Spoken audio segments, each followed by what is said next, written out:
Maurício, bem-vindo. Companheiros, bem-vindos. Estamos comemorando o 53º aniversário da nossa Casa Espírita. E vamos, então, à leitura rapidamente. O capítulo é o 11 no Templo, do livro Conduta Espírita, André Luiz, por Valdo Vieira.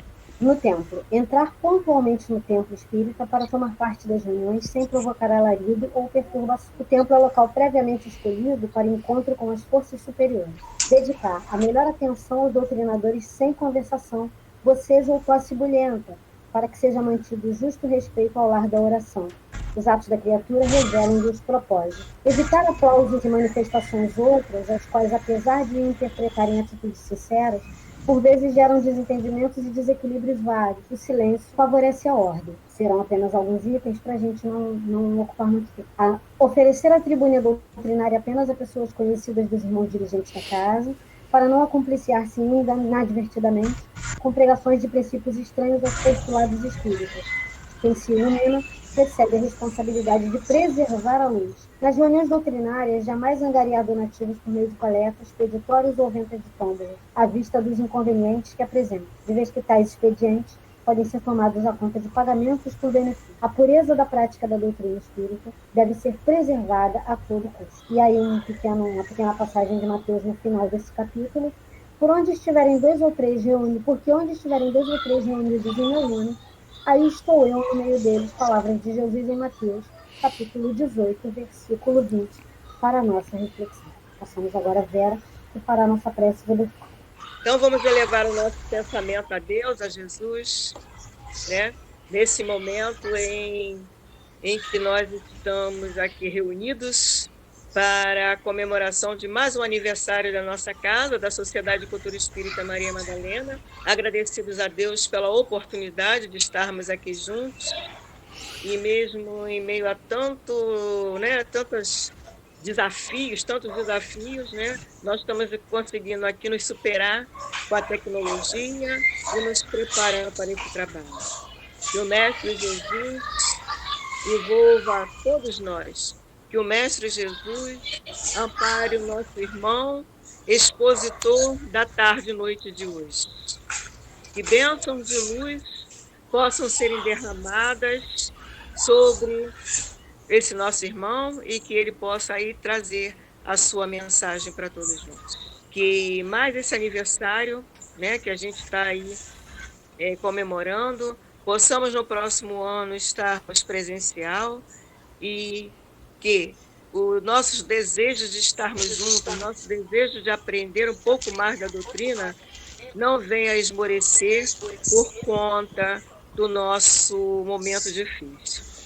Ampare todos nós, graças a Deus. Passamos a palavra ao nosso irmão Maurício para que possa dar início à sua palestra da tarde de hoje, em comemoração ao nosso aniversário. Maurício, seja muito bem-vindo. A espiritualidade te ampare sempre. Bom, queridos irmãos, queridas irmãs, desta família querida de Maria de Magdala, que completa seu aniversário, 53 anos, é muito bom estar com vocês nesse momento. Apesar de todas as dificuldades, né, apesar dessa situação exótica de fazer contato estando tão longe fisicamente, mas aqui estamos nós reunidos, próximos. E até num momento turbulento como esse, muita gente diz assim, ai, que coisa horrível, que mundo perdido, né? Por que Deus está fazendo isso? E aí a gente normalmente pensa assim, mas espera aí, nós aprendemos lá no iniciozinho da codificação, né, nos atributos da divindade, que Deus é a perfeição absoluta. E com certeza o que está acontecendo tem uma razão de ser. Não significa aquela postura passiva, acomodada, diante de um momento de confusão, diante dessa situação de uma enfermidade, das dificuldades materiais decorrentes do isolamento e tudo mais. Não, não é isso. Na verdade, o que se espera é o nosso esforço de superação. E não a nossa acomodação com aquela frase clássica, nós estamos assim porque Deus quer, e faz aquela cara macerada de sofrimento, como se tivesse que suportar tudo sem fazer nada. Não a única coisa que a gente não deve fazer no momento de dificuldade é a queixa. todos os outros recursos à nossa disposição, a busca do remédio, a busca da vacina, um recurso adicional, a casa espírita se mobilizar para diminuir o sofrimento material das pessoas. Aqui no Paulo de Tarso nós voltamos a distribuir cesta básica depois de vários anos, fazendo apenas outras atividades, porque a necessidade material aí está. E aí muitas pessoas nesse abatimento, nessa situação difícil, costumam questionar, inclusive, se Deus é justo, inclusive, se Deus é bom, e inclusive se Deus existe. Olha só que coisa triste isso, né? Porque muita gente diz assim, se Deus existisse não aconteceria isso. Mas é exatamente ao contrário, exatamente porque as leis divinas aí estão, é que isso está acontecendo, porque elas vêm como freios para os nossos abusos. Elas surgem como aquela situação em que nós frequentemente nos colocamos, né, em causa de perturbação do ambiente, em causa de perturbação do sistema em que nós vivemos, e aí processos dolorosos tendem a nos corrigir. E é interessante porque depois de apresentar Deus como essa perfeição absoluta, falar dos seus atributos, lá no primeiro capítulo do Livro dos Espíritos, primeira parte, Allan Kardec vai na terceira parte trazer para nós a 10ª lei moral, não é? É o capítulo 11 da terceira parte, o primeiro ele faz uma avaliação dessas leis morais todas, e no 11º capítulo ele apresenta então a 10ª lei moral, que é a lei de justiça, amor e caridade. E aí eu já pensei assim, será que faltou papel para o codificador? Será que o editor não quis colocar mais 2 capítulos? Porque não pode ser, porque logo depois vem a 4ª parte que tem mais 2 capítulos. Por que Kardec, que dividiu lei de sociedade, lei de reprodução, lei de destruição, lei do trabalho, em capítulos pequenininhos, menorzinhos, resolve justamente nesse, que é o capítulo que antecede o capítulo da perfeição moral, colocar justiça, amor e caridade como uma lei, como a 10ª lei? Porque são conceitos que a gente às vezes não consegue usar até hoje, né? Não consegue compreender direito. Muitas vezes quando a gente fala assim, eu quero justiça, o que as pessoas estão querendo é vingança. Outras vezes quando as pessoas dizem, eu amo muito você, eu amo tanto você que eu não quero compartilhar você com mais ninguém. Isso não é amor, isso é posse. E aí a caridade também, a gente costuma dizer assim, não, eu sou caridoso, eu distribuo cesta básica no centro, eu dou o dízimo lá na minha igreja, para isso ser convertido em benefício para os pobres. E se restringe a caridade material, sem se preocupar, inclusive, se quem está recebendo aquela caridade material vai depois ter condições de continuar o progresso na sua vida, de se promover individualmente. Então, muitas pessoas acham que caridade é assistencialismo. E essas 3 confusões, nesses 3 conceitos, para nós em Espiritismo, ela acaba ficando uma situação muito grave porque nós estacionamos. Nós achamos que somos muito bons porque somos espíritas, porque somos profitentes da fé raciocinada, mas na hora de raciocinar a nossa fé a gente fica estagnado. E aí acha muito normal alguém chegar e dizer assim, bandido bom é bandido morto. Mas nós que conhecemos reencarnação, gente, nós que conhecemos a imortalidade, e aí é um alerta, né? Nós que conhecemos o processo obsessivo, vamos querer libertar do corpo um espírito inferior para ele ficar livre, atravessar a parede, se aproximar da nossa mente mais facilmente do que ele se aproxima quando ele chega aqui com seu fuzil? Quando ele chega na comunidade aterrorizando todo mundo?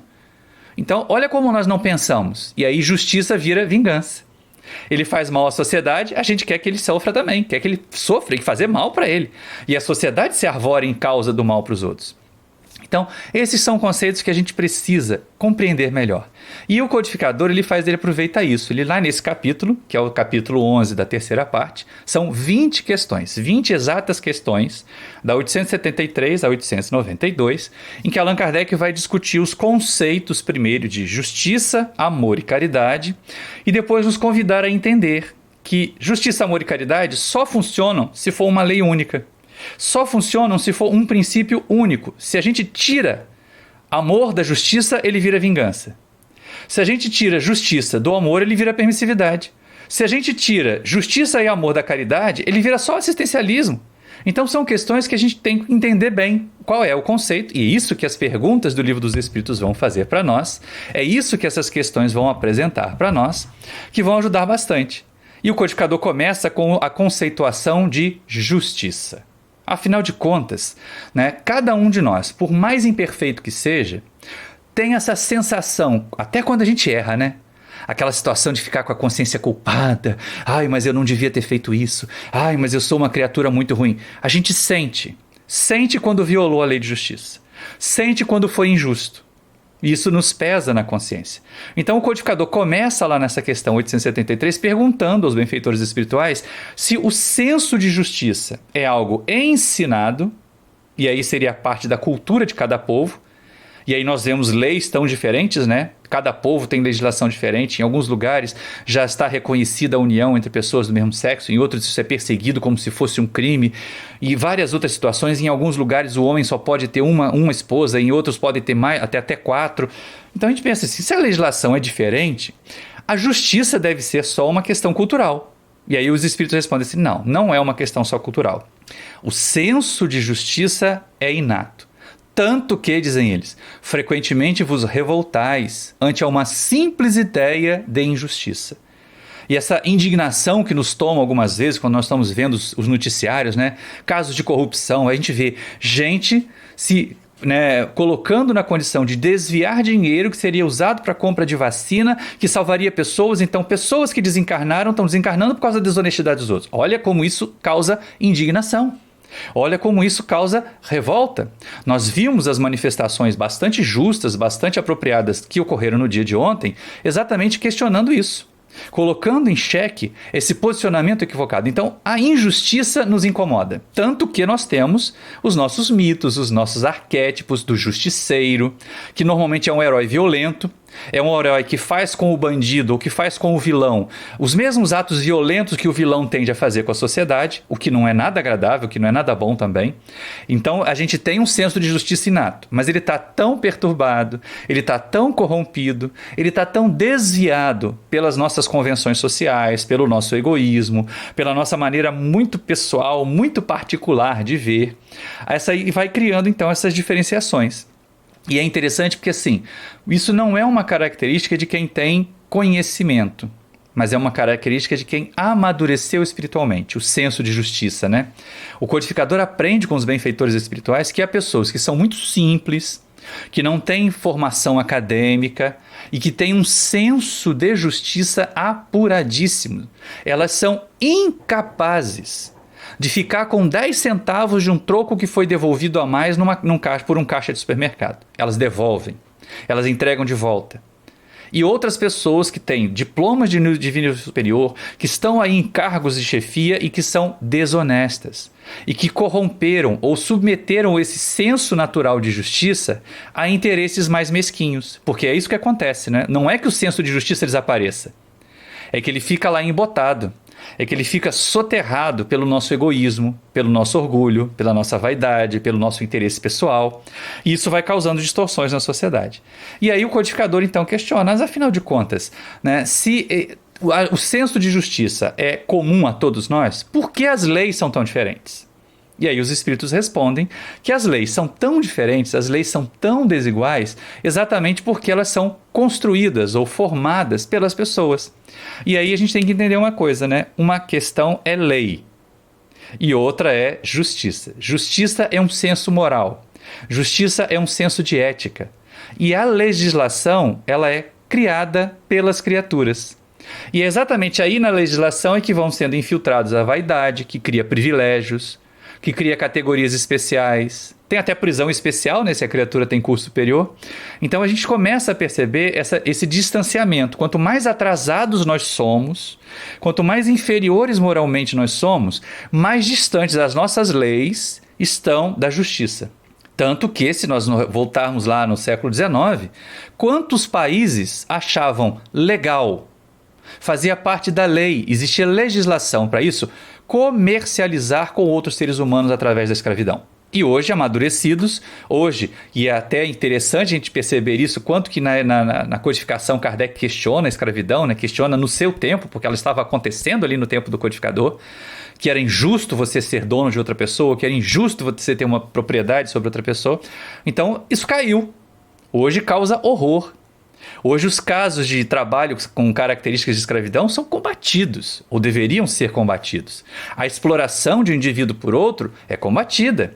Então olha como a legislação em 2 séculos ela foi caminhando para a justiça. Hoje nós entendemos, somos todos iguais.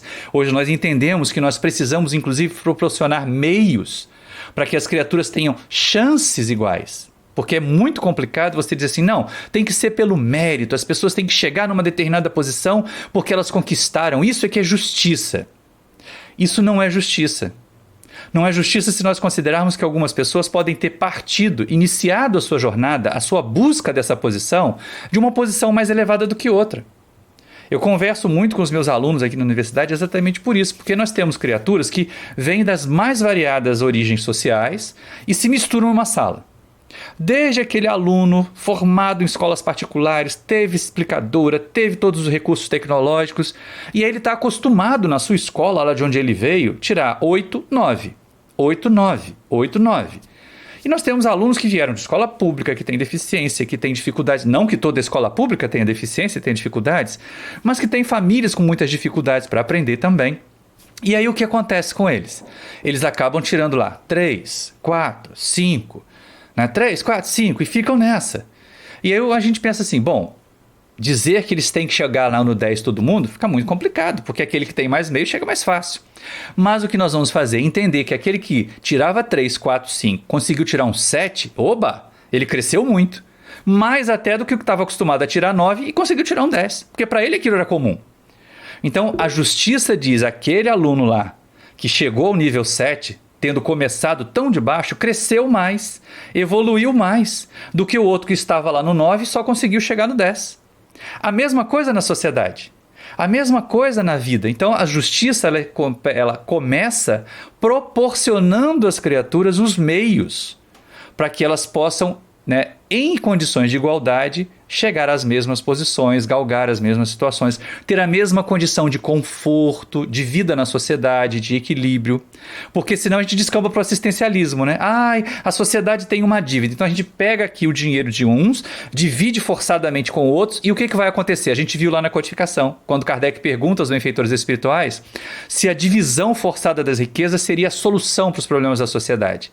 E eles dizem assim, não, porque essa divisão logo seria desfeita. Dado que uns têm mais habilidade e mais conhecimento para adquirir e manter e administrar do que outros. Então, fatalmente, a gente acabaria vendo diferenças. Não é isso. Mas, dizem os espíritos, o bem-estar, esse é comum a todos. O mínimo de bem-estar ali, ou como a gente observa também lá, o mínimo para condições de felicidade, como aparece na questão 922 do Livro dos Espíritos, é a gente ter a tranquilidade, o necessário para a sobrevivência do corpo e a saúde, o equilíbrio e... também a consciência em paz, a consciência tranquila. Então, se a gente começa a ir buscar nos caminhos da justiça, a gente ainda vai entender que há muito a ser feito. E olha só, nós é que escolhemos os nossos legisladores, não é? Há um texto muito bonito de Emmanuel, que a gente gravou um vídeo hoje até sobre ele, que está lá no Seara dos Médiuns, em que ele faz nos refletir no capítulo 3 sobre nós levarmos o conhecimento que a doutrina espírita nos traz, essa vivência que nós temos da casa espírita, da doutrina espírita, para o nosso dia a dia. Então ele convoca os administradores, os legisladores, os magistrados, que são espíritas, a agirem de forma diferente. E essa é uma questão que a gente tem que estar sempre levando em conta. O que a doutrina espírita modifica nos nossos viveres? O que a doutrina espírita nos ajuda a ver a sociedade de uma forma mais equilibrada, mais racional e mais justa? E a clamar por justiça, porque muita gente diz, tá lá, é a 4ª bem-aventurança, bem-aventurados os que têm fome e sede de justiça, eu sempre reclamo, quando alguém me passa a perna eu meto um processo. Isso não necessariamente é justiça, mas isso é o desejo, é aquele orgulho nosso falando, é o egoísmo nosso falando e reclamando porque nós nos sentimos injustiçados, e algumas vezes por orgulho. Fulano não poderia ter feito isso comigo, mas por quê? Será que nós somos tão superiores assim que alguém não possa nos lesar? Então nós ficamos indignados e já queremos transformar a justiça em vingança. E aí é lógico que esse senso natural vai sendo deturpado, vai sendo transformado e nós vemos essa sociedade aí cheia de dificuldades. É lógico que à medida que nós amadurecemos, as leis vão se aproximando do senso de justiça. Então façamos a nossa parte. Escolhamos melhor aqueles que vão fazer, que vão construir, que vão propor as nossas leis.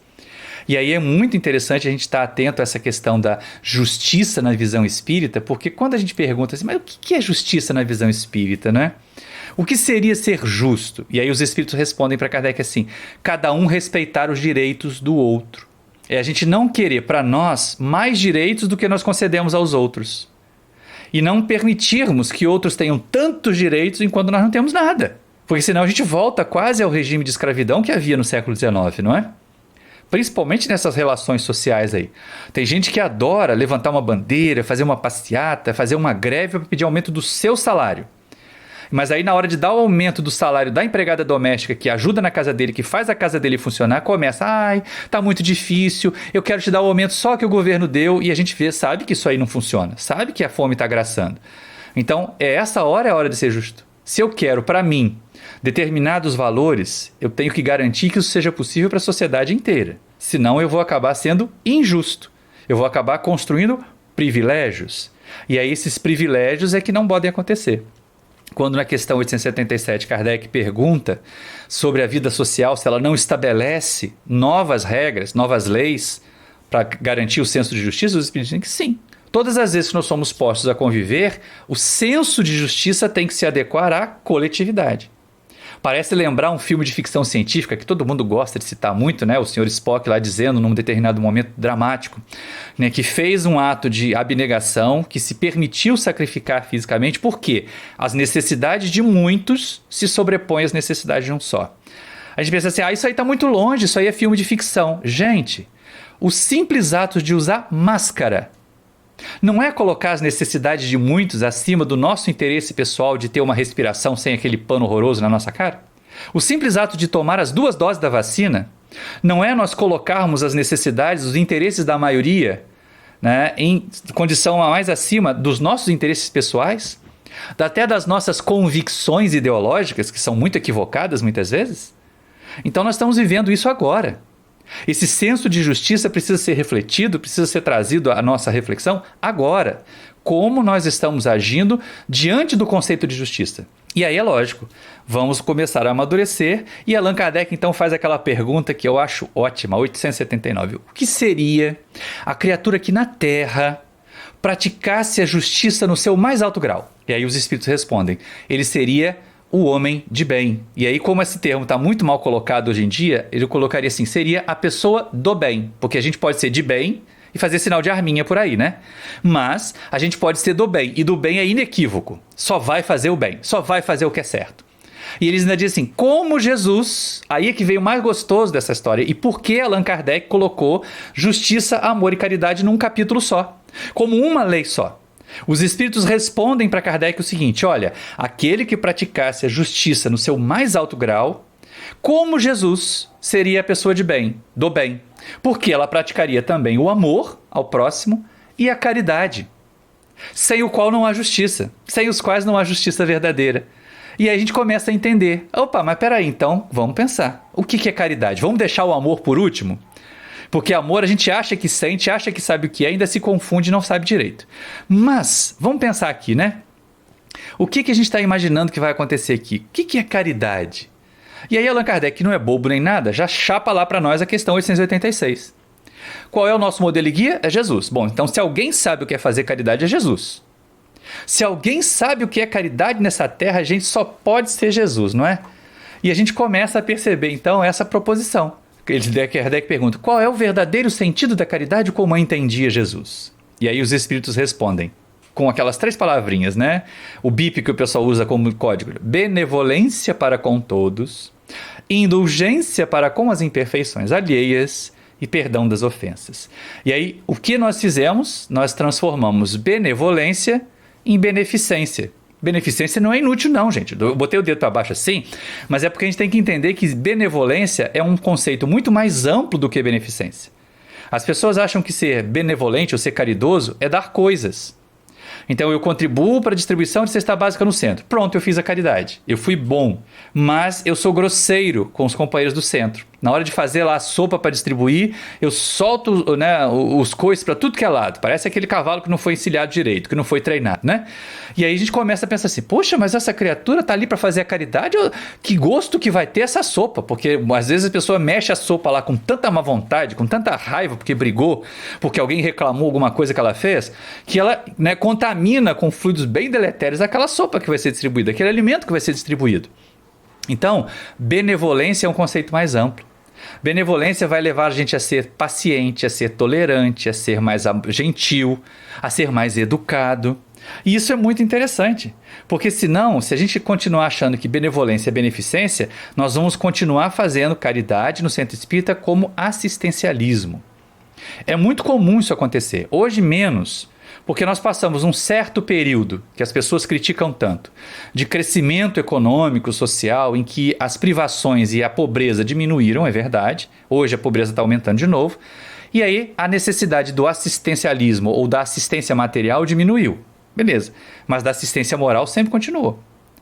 Nós temos, né, escritórios riquíssimos, chiques, super tecnológicos, e que as pessoas estão lá dentro olhando para a tela do computador, vendo os gráficos lá dos seus ganhos crescendo e pensando em se matar, porque elas estão infelizes. Então existe a caridade moral, que ela é tão ou mais importante, até mais importante que a caridade material. Embora a caridade material se faça urgente nesse momento em que nós estamos. Então é muito grave que nós confundamos benevolência com beneficência apenas, porque nós tenderemos a estagnar. Há um livro que é uma sugestão de leitura para quem está nos assistindo aqui, para quem vai assistir depois no vídeo gravado, porque eu estou gravando, tá, pessoal? Vou colocar lá no meu canal no YouTube também. Quem não conhece o meu canal, é só procurar canal Maurício Mancini lá no YouTube. Nós temos várias playlists de palestras, de estudos sobre mediunidade, de lives, e essa live está sendo gravada para a gente colocar lá. Então, pessoal, né, a gente vai, né, disponibilizar isso para que as pessoas possam pensar. Existe um livro que eu posso sugerir para vocês. Quem estiver vendo a gravação do vídeo já vai aparecer a capinha dele aqui em algum lugar da tela. Mas é o livro Fora da Caridade Não Há Salvação, do Alírio de Cerqueira Filho, que é um dos dirigentes da Federação Espírita do Mato Grosso. E é um livro ótimo porque ele é uma reflexão para os trabalhadores do serviço assistencial espírita na casa espírita. Por que a gente faz caridade? É para poder conseguir um duplex com piscina do lado de André Luiz, lá em nosso lar, do lado da casa de André Luiz. Quero ser vizinho do André Luiz. Né? Por que eu dou passe na casa espírita? Para não ir para o umbral. Aí eu anoto na caderneta quantos 500 mil passes eu dei ao longo dessa jornada para mostrar lá para o ministro Clarence que eu fui bom. Ou a gente faz o bem porque o bem nos faz bem. Porque nós já alcançamos esse entendimento de que nós não seremos felizes na Terra enquanto houver infelizes em volta da gente. Então esse livro nos leva a refletir. Porque tem gente que ainda sai do centro arrastada. Hoje é dia de ir lá distribuir cesta básica. Hoje é dia de ir lá dar a evangelização para aquelas crianças. Não sei o que aqueles pais fazem que deseducam aquelas crianças. E fazem assim, de má vontade. Quando a proposta é de fazer o bem pelo bem que o bem nos faz. De fazer a caridade pelo que ela representa de crescimento espiritual para nós, mas não com interesse. Porque, como dizem os espíritos, né, a verdadeira caridade é aquela feita com desinteresse. E aí, quando nós pensamos na caridade num sentido mais amplo, ela aparece também, ela vai da benevolência para a indulgência. Porque se nós nos percebemos ainda errados, inferiores, capazes de cometer erros, capazes de ferir os outros, por que os outros não seriam capazes de ferir-nos? Por que os outros não seriam capazes de errar na sociedade? Seriam sim, né? Então, por que nós queremos que os outros sejam perfeitos enquanto nós nos desculpamos? Eu só agi assim porque eu fui provocado. Não, eu briguei porque eu estava com dor no estômago. Tem gente que bota a culpa no corpo. Foi aquela coxinha mal frita, mal azeda que me deu gastrite, eu estou aqui irado, por isso que eu respondi mal ao meu chefe. Ora, gente, por favor. Né? Então, a indulgência aparece como uma segunda forma de entender caridade, como colocada por Jesus. E aí muita gente confunde indulgência com conivência. Com dar de ombros e assim, não é comigo, não está me afetando, então deixa ele fazer o que ele quiser. Não é isso, gente. Não é que o mal não deva ser percebido. Não é que o mal não deva encontrar barreiras. Mas o mal não deve encontrar vingança. O mal não deve encontrar uma outra força malévola. Porque é exatamente isso que acontece quando algumas pessoas clamam bandido bom é bandido morto ou pela pena de morte.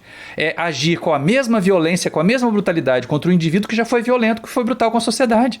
Quando na verdade a proposta seria de reeducação. Mas as prisões não educam. Então vamos melhorar as prisões. Vamos transformá-las de forma que a pessoa possa realmente... E melhor ainda, né, gente? Certa vez eu vi um apresentador de TV dizendo o seguinte: todas as vezes que uma sociedade tem escolas de qualidade mínima, ela vai precisar de prisões de segurança máxima. Fez um trocadilho, mas é a mais pura verdade, né? Muitas pessoas chegam a esses descaminhos da violência, da criminalidade, não é porque elas intimamente são más, mas é porque a sua educação moral e social foi deficiente. Porque o ambiente em que ela foi colocada era hostil, e a única maneira dela sobreviver nesse ambiente era agir da forma como o ambiente agia com ela. Então, indulgência não é nós darmos de ombros e dizer, não é comigo, não está me afetando, não me importa. Pode continuar com seus vícios, pode continuar fazendo as suas bobagens, pode continuar sendo desonesto. Um dia isso cai sobre a nossa cabeça. Eu fechar os olhos para o político desonesto que ofereceu dinheiro para eu votar nele, e fui lá e votei, o que é pior, né? Tem gente que vende o voto e entrega, quando na verdade o político merecia comprar o voto e não recebeu o voto, né? Mas seria já começar a receber o castigo devido. Mas isso vai acabar caindo sobre nós, porque vai ser aquele político, aquele vereador desonesto, que vai desviar dinheiro, que vai evitar do asfalto da minha rua chegar, que vai evitar do esgoto sanitário, do tratamento de esgoto, do recolhimento do lixo chegar na minha casa, porque ele desviou o dinheiro. Ele agora está recolhendo o dinheiro que usou para comprar o nosso voto. Então nós somos tolos se não achamos que ser conivente com os erros dos outros, porque eles não nos afetam, é legal, é bacana, é caridoso. Não é. A indulgência é uma compreensão. Se o outro também é capaz de errar, que meios eu tenho de ajudá-lo a errar menos? Talvez o único meio que eu tenha para ajudar alguém a errar menos seja eu errar menos. Seja mostrar pelo exemplo que eu posso ser mais honesto. Então, claro, além de não votar em políticos corruptos, nós podemos dar exemplo de honestidade. Nada de pegar atestado falso para poder botar lá, né, e pedir dia de licença para o chefe no emprego. Nada de pegar recibo médico falso para poder pedir abatimento no imposto de renda. A gente já começa por aí.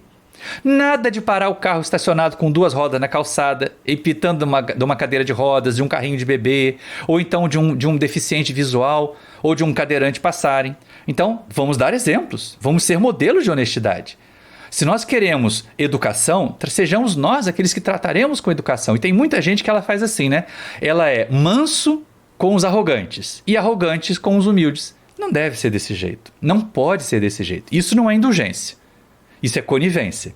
Então a indulgência é essa percepção de que porque os indivíduos na nossa sociedade são capazes de errar, não faz deles párias, não faz deles criaturas que devam ser excluídas, jogadas na lata do lixo da sociedade, de jeito nenhum. O que deve acontecer de verdade é nós pensarmos, é nós buscarmos essa ideia de que a indulgência é que meios eu tenho para melhorar, para exemplificar o que eu quero que o outro faça de bom, de correto. E aí nós nos colocaremos numa condição melhor. E o terceiro quesito da caridade, como entendia Jesus, é o perdão das ofensas. Ei, mas por que perdoar? Eu estou tão magoado, aquela criatura não devia ter feito isso comigo. Olha o nosso orgulho falando aí de novo. Né? Em vez de a gente dizer assim, mas por que eu? Quando alguma coisa, ou quando alguém nos faz o mal, devia bater uma perguntinha assim, a gente sabe da reencarnação, né, gente? Antes da gente chegar nessa décima lei aí, que é a lei de justiça, amor e caridade, Kardec passou uns capítulos antes pela lei do progresso. E nós sabemos que hoje, todos nós aqui nesta sala, todos que vão assistir depois, estamos no ponto mais alto da nossa evolução como espírito. Eu posso estar socialmente embaixo, mas espiritualmente eu estou no ponto mais elevado. É daqui para pior que eu já fui. Então quando alguém faz alguma coisa e eu pergunto, mas por que eu? Se eu considerar que eu já posso ter tido em outras existências um comportamento muito pior do que aquela pessoa, a pergunta certa é assim, mas por que não eu, né? Afinal de contas, eu acho que eu não mereço, mas eu não conheço a minha história pregressa. Eu não conheço as minhas outras existências. Sem contar que o perdão aparece como o segundo ensinamento mais abundante do Evangelho. É o mais frequente depois do amor. Jesus ensina amor, fala de amor, apresenta o amor como uma forma de salvar as criaturas e ele insiste no perdão o tempo todo.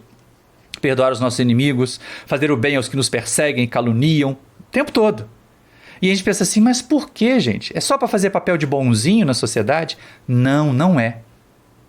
Jesus foi muito habilidoso ao nos recomendar o perdão. Porque olha só, vamos de novo com Kardec, né? Quando ele estuda isso, tem um capítulo inteiro no Evangelho segundo o Espiritismo sobre amar os inimigos. E a questão 887 deste capítulo que nós estamos utilizando, que nós estamos estudando do Livro dos Espíritos, trata exatamente disso. Amar os inimigos. Amar os inimigos, as pessoas, eu vou então ter que perdoar e chamar o meu inimigo para tomar um chá com biscoito lá em casa. Um vai achar que vai estar querendo envenenar o outro, né? Deve ficar olhando pro café assim, não pode deixar, não precisa botar açúcar não, eu trouxe meu açúcar, não vai? Não, eu trouxe a minha bolacha. Não vai ter assim se você convida um inimigo para fazer um lanche na sua casa? Ele vai capaz de levar o próprio lanche? Com medo da gente botar veneno dele? Então, não é isso que que Jesus quis dizer. E não é isso que os Espíritos nos ensinam. Amar os inimigos, perdoar os inimigos, não é ter por eles a mesma ternura, o mesmo carinho, a mesma gentileza que nós temos com aquelas pessoas que compartilham os nossos ideais, que são semelhantes a nós, os nossos quereres, os nossos desejos, os nossos afetos, que tocaram positivamente os nossos sentimentos. Mas amar os nossos inimigos é não odiá-los, é não desejar mal para eles, é não praticar a vingança contra eles. E aí a gente começa a pensar assim, mas gente, se eu perdoar alguém, isso vai apagar a falta dessa criatura? Não vai, não vai. Se nós formos ao céu e inferno, e se nós continuarmos aqui no Livro dos Espíritos, já na segunda parte, na quarta parte, nós vamos perceber ali a dinâmica da regeneração. Então as faltas não são apagadas. Um espírito só progride, um espírito só se regenera quando ele finalmente se arrepende. E arrependimento não é aquela coisa de ficar se fustigando, né? Não é culpa. Ai, como eu sou ruim, ai, como eu sou inferior, ai, como eu sou espírito atrasado, e não faz nada para melhorar. Não, arrependimento é um despertamento psicológico. A gente acorda para o fato de que errou. E aí os espíritos dizem, o arrependimento é o primeiro passo do processo de regeneração. Depois vem a expiação e a reparação. Só que expiação e reparação não precisam acontecer nessa ordem. Não necessariamente, embora seja mais frequente que assim seja, nós passamos por arrependimento, expiação, reparação. Mas os que são inteligentes e se arrependem com uma consciência mais lúcida, começam a reparar antes de expiar. E aí a expiação fica menor. Então, nessa dinâmica da regeneração, a gente entende que o amar os inimigos não apaga a falta deles, mas nos liberta, gente. É isso que Jesus quis dizer. Ele olhava para nós, para os agredidos, para os magoados, para que nós não fiquemos presos aos agressores, aos que magoaram, pela mágoa, pelo ódio, pelo ressentimento, pelo desejo de vingança. Então o perdão, ele liberta a quem perdoa. Ele não liberta quem magoa, quem fere. Olha como é interessante Jesus dizer, né? Reconcilie-te agora com teu adversário enquanto estás com ele a caminho, para que ele não te entregue na mão do juiz, o juiz não te ponha na mão do meirinho e sejais metido em prisão. De lá não sairás enquanto não houveres pago o último centavo. Não é interessante essa frase? Porque nada tem a ver com o inimigo. Vocês repararam que Jesus não fala do inimigo, ele fala do que vai acontecer com a gente? Para que a gente não fique mal? Não é interessante essa questão? Então o perdão aqui é um ato de nós nos libertarmos, de nós nos livrarmos desse fardo horroroso chamado mágoa, chamado ressentimento. E o que é perdoar? Então é esquecer? Não, esquecer é um problema de memória. Se algum de nós tiver uma lesão cerebral, a gente vai esquecer as coisas. Agora, vai perdoar quando a lembrança daquele fato horrível, a lembrança daquela injustiça que foi cometida contra nós, não nos causar mais o sofrimento que causou no momento que foi cometida. Então, isso é a prática da caridade, segundo entendia Jesus. Benevolência, que é mais amplo que beneficência. Indulgência para com as imperfeições dos outros, porque nós também somos capazes e passíveis de errar. E perdão das ofensas, porque nós também vamos precisar de perdão. Porque nossos erros também vão precisar da indulgência dos outros. E aí fica a interpretação, a compreensão do conceito de amor. Então é importante a gente estar atento. Tô de olho aqui. Tá, beleza. É importante a gente estar atento, porque assim, falta o terceiro conceito, né? Não é lei de justiça, amor e caridade? A gente já viu o conceito de justiça, já viu o conceito de caridade, agora qual é o conceito de amor? Amor é uma força única. Amor é a razão de nós existirmos, porque Deus, inteligência suprema, causa primeira de todas as coisas, a perfeição absoluta, só nos criou imperfeitos, mas perfectíveis, porque nos ama. Amor é uma força única. Mas para entender o amor e para viver o amor na Terra, nós precisamos fatiar o amor, não é? A gente precisa ter o amor maternal, ter o amor paternal, desenvolver o amor filial quando o amor maternal e paternal estão presentes. Daí desenvolver um amor fraternal, ser fraterno, ser gentil, ser acolhedor. Durante muito tempo, nós entendíamos que o amor fraternal preparava a sociedade para a tolerância. Só que tolerância hoje não é mais necessário. É necessário acolhimento, respeito, acolher os outros diferentes de nós, como os outros são, e ajudar os outros a serem melhores. a alcançar o seu melhor e não aquilo que nós dizemos para ele que tem que ser. Então isso que é o amor fraternal.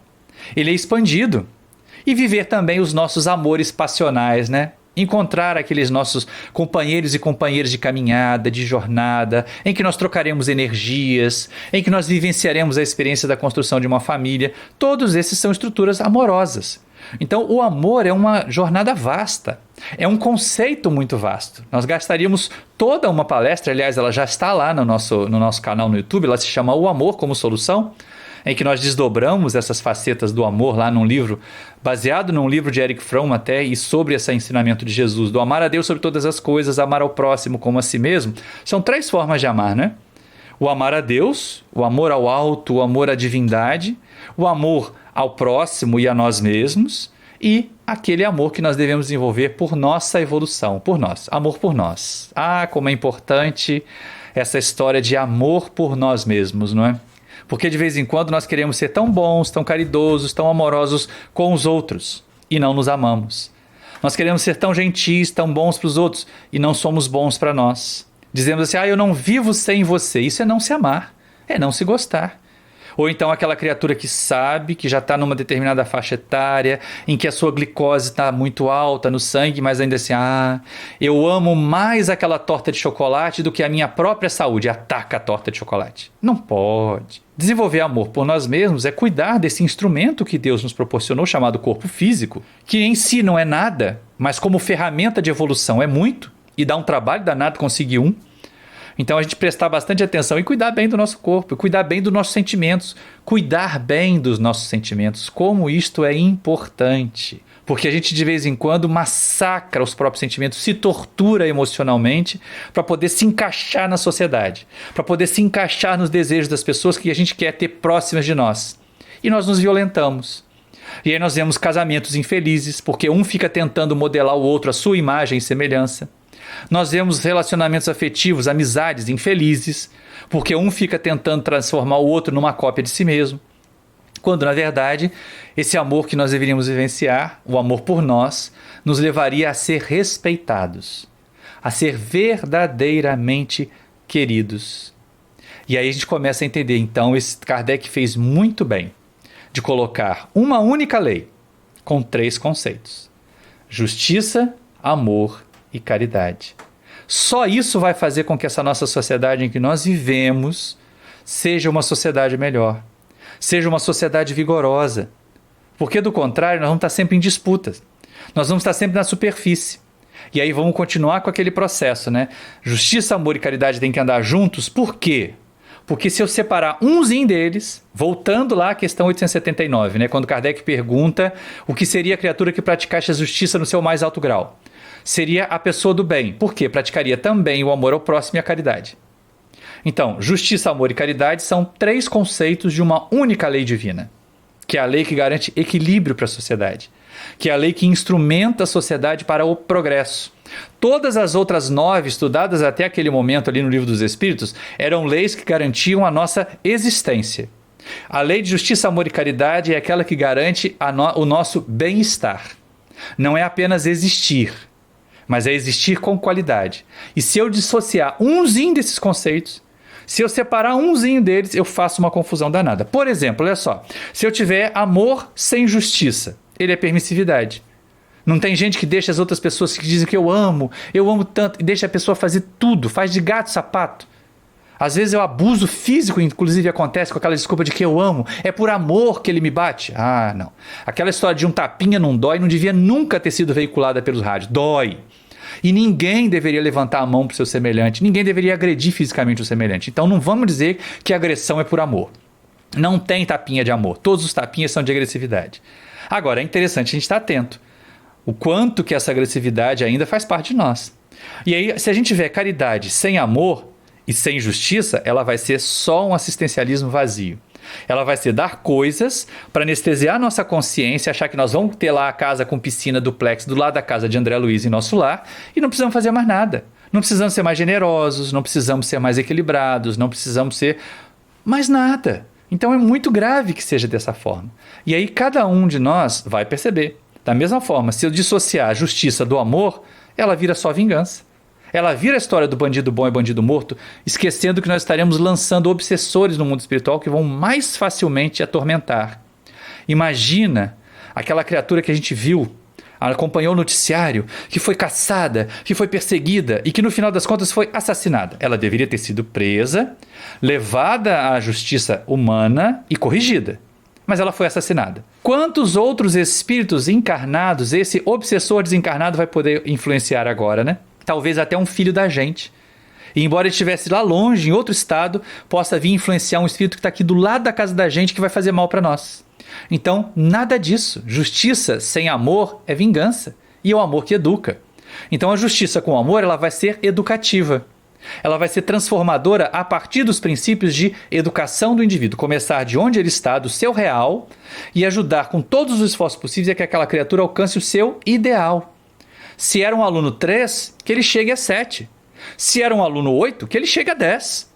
Mas é que cada um tenha todas as condições possíveis de alcançar o seu ideal, o seu melhor possível, o seu próprio, e não aquilo que a sociedade determina. E aí, de novo, a gente vai lá na questão 879. A exemplo de Jesus. Então, a exemplo de Jesus, praticar a lei de justiça, amor e caridade é vivenciar uma prática social extremamente transformadora. Nós só não progredimos ainda com esses 160 anos de doutrina espírita porque nós temos muita doutrina espírita no papel. Nós temos muita doutrina espírita das tribunas espíritas. Mas, como Emmanuel disse lá nesse capítulo 3 do Seara dos Médiuns, está faltando doutrina espírita nas bancas de advogados. Está faltando doutrina espírita nos escritórios de engenharia. Está faltando doutrina espírita nas escolas. Está faltando doutrina espírita. Doutrina, não a doutrina, a ideia da mediunidade e tudo mais, mas os conceitos, a vivência. Está faltando a prática da vivência de Jesus em cada uma dessas instâncias da nossa vida. E é isso que nós somos convidados a fazer. Talvez nem precise de outra sala, Kleber, porque nós já estamos concluindo aqui. Então é importante a gente estar atento. Se a lei é de justiça, amor e caridade, o que nós temos feito para vivenciar essa lei? Como nós temos agido na sociedade? Porque essa é algo que a gente pode aproveitar aquela mensagem lá do Espírito Agostinho, na questão 719A do Livro dos Espíritos, e fazer uma reflexão hoje à noite na hora de dormir. Repassar mentalmente o nosso estudo aqui e pensar assim, o que eu tenho feito de infração à justiça divina? Não às leis, porque leis a gente está sempre infringindo, né? Até quando eu jogo o papelzinho de bala no chão, eu estou infringindo uma lei. É que a sociedade está tão equivocada e está todo mundo tão acomodado nos próprios defeitos que um não olha o defeito do outro. Mas quanto que eu tenho violado a justiça? O quanto que eu ainda não aprendi a amar educadamente, corretamente? E será que a caridade que eu faço, que pode ser muita do ponto de vista material, vai representar o óbolo da viúva? Lembra da passagem do óbolo da viúva? Por que aquela viuvinha que deu 2 moedinhas deu mais do que os ricos que deram sacos de dinheiro e Jesus apontou isso? Não é porque ela deu tudo o que tinha apenas, é porque foi um gesto baseado em amor e num senso de justiça mesmo. Porque ela dizia para ela mesma, olha, eu ainda tenho essas 2 moedinhas, né? Ou tenho 4 provavelmente, ela devia ter 4, ela ficou com 2 para comprar o pão daquele dia e deu as outras 2 para que outra pessoa pudesse ter o pão. Então, quando nós chegamos a esse momento, celebrando aí os 53 anos, né, Vera? Vamos pensar para nós, daqui a 53 anos, quando a casa fizer 106, e eu já estiver no mundo espiritual, ou não, né? Pode ser que não. Vai que a vacina embalsama a gente vive até os 120, né? Mas, né, é importante a gente estar atento assim, o que eu faço de especial? O que eu fiz para ajudar a minha sociedade a ter mais justiça, mais amor e a viver com mais caridade? Essa é a nossa mensagem para o dia de hoje. Essa é a nossa mensagem para esse momento. Eu estou muito feliz de compartilhar com vocês esse instante e agradeço muito pelo carinho do convite. Muita paz a todos e muito obrigado. Muito obrigada, meu irmão. Muito obrigada. Obrigado. Excelente palestra. Muito obrigada. Eu que agradeço. Muito mesmo. Deus te Muito abençoe obrigada. muito. E gratidão por sempre que nós estamos lhe convidando, você aceita o convite. Ainda que virtualmente, né? O nosso grande abraço para você. Tá? Ô Vera, olha a única vantagem dessa vida digital. Agora na hora que eu desligar aqui, eu já estou em casa. Eu não vou precisar pegar a linha vermelha, eu não vou precisar pegar a Dutra e rodar 70 quilômetros. A última vez que você esteve no Maria Madalena, eu fiquei super preocupada. Meu Deus, ele vai pegar uma estrada imensa aí pela frente. Obrigado, gente. Muito obrigado a todos, tá? Muito obrigada. Tchau, tchau.